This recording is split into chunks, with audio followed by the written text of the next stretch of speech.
আমন্ত্রণ দীপ্ত সংবাদে আপনাদের সাথে আছি আমি ইয়াসমিন সুমনা। ঢাকাকে বসবাসের যোগ্য শহর হিসেবে গড়ে তুলতে সকলের প্রতি আহ্বান জানিয়েছেন প্রধানমন্ত্রী তারেক রহমান। একই সঙ্গে তিনি পরিবেশ বিষয়ে সচেতনতা তৈরির ওপর জোর দেন। রাজধানীর চীন মৈত্রী সম্মেলন কেন্দ্রে সকালে জাতীয় বৃক্ষরোপণ অভিযান ও বৃক্ষমেলার উদ্বোধনী অনুষ্ঠানে তিনি এসব কথা বলেন। বিশ্বে বসবাসের অযোগ্য শহরের তালিকায় ঢাকা তৃতীয় অবস্থানে রয়েছে উল্লেখ করে এই অবস্থা থেকে বের হয়ে আসা খুবই জরুরি বলে মন্তব্য করেন সরকার প্রধান। অনুষ্ঠানে প্রধানমন্ত্রী জাতীয় পরিবেশ পদক, বন্যপ্রাণী সংরক্ষণে জাতীয় পুরস্কার এবং বৃক্ষরোপণে জাতীয় পুরস্কার প্রদান করেন। পরে পুরাতন বাণিজ্য মেলার মাঠে আয়োজিত জাতীয় বৃক্ষ মেলার বিভিন্ন স্টল পরিদর্শন করেন প্রধানমন্ত্রী।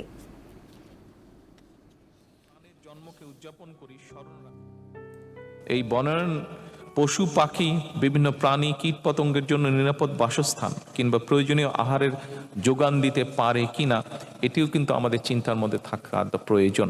কারণ আমরা অনেক গাছ অনেক কিছু কেটে ফেলার কারণে যেটি হচ্ছে সমস্যা, অনেক পোকামাকড় অনেক কিছু কিন্তু বিলুপ্ত হয়ে যাচ্ছে, যেটাও পরিবেশের জন্য ক্ষতিকারক। আমরা যদি আমাদের নদীগুলোকে বাঁচাতে না পারি, একটা বিভৎস অবস্থা, একটা ভয়াবহ অবস্থা। আপনারা যে কোনো নদীর, আমরা নদীমাতৃক বাংলাদেশ বলতাম, বিভিন্ন নদীকে আমরা দেখতাম। আপনারা নদীগুলোর পাশে যান, খাল বিলের পাশে যান, মনে হচ্ছে যে এই নদীগুলো খাল বিলের মধ্যে দিয়ে এগুলা পানি যাবার জন্য নয়, এগুলা মানুষের পরিত্যক্ত যে বর্জ্য বা মানুষের ব্যবহার্য যে বর্জ্য সেগুলোকে নিয়ে যাওয়ার জন্য মনে হচ্ছে এই রাস্তাগুলো বা নদী খাল বিলকে তৈরি করা হয়েছে। তত্ত্বাবধায়ক সরকার ব্যবস্থা ফিরিয়ে দিয়ে সংবিধানের পঞ্চদশ সংশোধনী বাতিল করে হাইকোর্টের রায় বহাল রেখেছে আপিল বিভাগ। 3টি আপিল নিষ্পত্তি করে সকালে প্রধান বিচারপতি জুবায়ের রহমান চৌধুরীর নেতৃত্বে 4 বিচারপতির বেঞ্চে পঞ্চদশ সংশোধনীর এই রায় দেন। আপিল বিভাগের এই রায়ের মধ্যে দিয়ে তত্ত্বাবধায়ক সরকার ব্যবস্থার পাশাপাশি গণভোটের বিধানও বহাল রাখা হয়েছে। তবে বাতিল হয়েছে সংবিধানে হস্তক্ষেপ করলে রাষ্ট্রদ্রোহিতার শাস্তির বিধানটি। 2024 সালের 17 ডিসেম্বর পঞ্চদশ সংশোধনীর কিছু অংশ অসাংবিধানিক ও বাতিল করে রায় দেয় হাইকোর্ট। এ রায়ের পর তত্ত্বাবধায়ক সরকার ফেরার পথ খুললেও কিছু জটিলতা থেকে যাওয়ায় হাইকোর্টের রায়ের বিরুদ্ধে পৃথক 3টি আপিল হয়।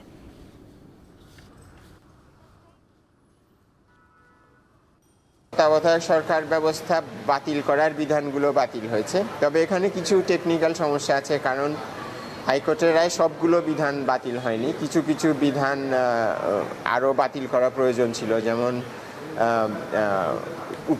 প্রধান উপদেষ্টার শপথ নেওয়া সংক্রান্ত বিধান সংবিধানে ফিরে আসেনি। বিচারপতিরা যে উপদেষ্টা বা প্রধান উপদেষ্টার দায়িত্ব নিতে পারবেন সেই বিষয়ে একটা বিধান ছিল, সেটা ফিরে আসেনি। সংসদ ঠিক করবে, যেমন ধরুন আমাদের অনুচ্ছেদের 4-এর এখানে ছিল ছবির কথা, জাতির পিতার কথা।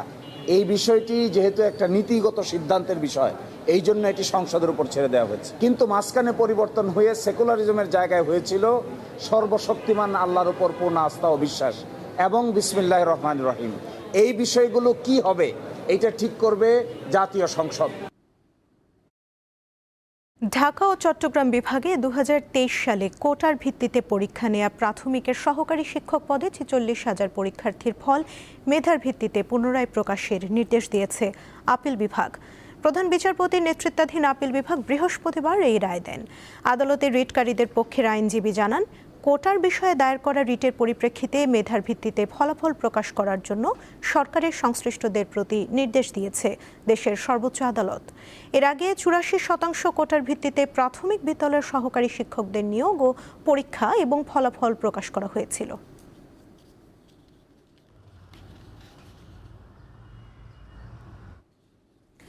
ত্রয়োদশ জাতীয় সংসদ নির্বাচনে চট্টগ্রাম 2 আসনে বিজয়ী বিএনপির প্রার্থী সারোয়ার আলমগীরের প্রার্থিতা বৈধ ঘোষণা করেছে হাইকোর্ট।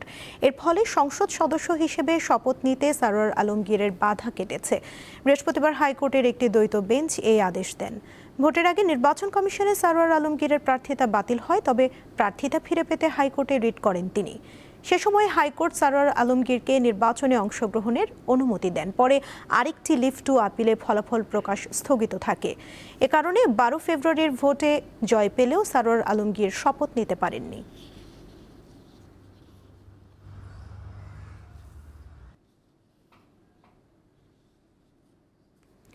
ভারী বর্ষণের কারণে বান্দরবানের লামার আজিজনগর ইউনিয়নের মিশন পাড়ায় পাহাড় ধসে একই পরিবারের ৩ জন সহ অন্তত ৫ জনের মৃত্যু হয়েছে। পুলিশ ও প্রত্যক্ষদর্শীরা জানান, ভোর আনুমানিক ৪টার দিকে পাহাড় ধসে বসতঘরের উপর মাটি এসে পড়লে ঘুমন্ত অবস্থায় ইউনুস, তার স্ত্রী রানু আক্তার এবং তাদের ৫ বছর বয়সী ছেলে সোলেমান মারা যায়। ভোর ৫:৩০টার দিকে একই এলাকার আরেকটি পাহাড় ধসে মারা যান জুয়েল ও তার স্ত্রী কুলসুমা আক্তার। পরে ফায়ার সার্ভিস ও পুলিশের সদস্যরা উদ্ধার অভিযান চালিয়ে ৫ জনের মরদেহ উদ্ধার করেন। এছাড়া কক্সবাজারের চকরিয়ায় গতরাতে পাহাড় ধসে মৃত্যু হয়েছে অপর 2 শিশুর।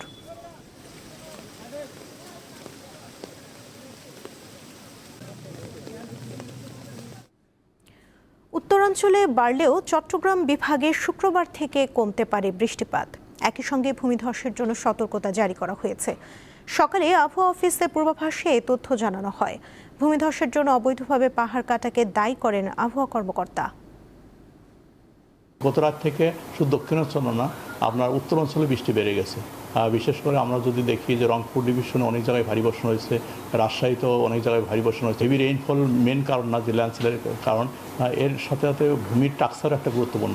যদি সয়েল টাক্সার যদি কোনো কারণে আমরা নষ্ট করে ফেলি, অথবা আমরা রোহিঙ্গা যে এলাকায় থাকে বসবাস করে ওই সব জায়গায় বেসিক্যালি যে আপনার পাহাড়ের যে ন্যাচারাল যে একটা ছিল টাক্সার ছিল, কিন্তু ওই টাক্সারটা অনেকটা আমরা নষ্ট করে ফেলেছি। এন মোহাম্মদ গ্রুপে কর্মরত শ্রমিক, কর্মচারী ও তাদের পরিবারের সদস্যদের জন্য 2 দিন ব্যাপী ফ্রি মেডিকেল ক্যাম্প অনুষ্ঠিত হয়েছে। চট্টগ্রামের বোয়ালখালী উপজেলায় 2 দিন ব্যাপী এই মেডিকেল ক্যাম্প অনুষ্ঠিত হয়। উদ্বোধন করেন উপজেলা স্বাস্থ্য ও পরিবার পরিকল্পনা কর্মকর্তা। আর উপস্থিত ছিলেন এভারকেয়ার হাসপাতাল চট্টগ্রামের ডাক্তার জয়জিৎ চৌধুরী, ডাক্তার আদনান জাওয়াদ সহ অন্যান্যরা। এটি এন মোহাম্মদ গ্রুপের 3য় ফ্রি মেডিকেল ক্যাম্প। এর আগে প্রায় 5,000 মানুষ সেবা পেয়েছে, আর এবারে প্রায় 4,000 কর্মী ও পরিবারের সদস্য স্বাস্থ্য সেবার আওতায় আসেন।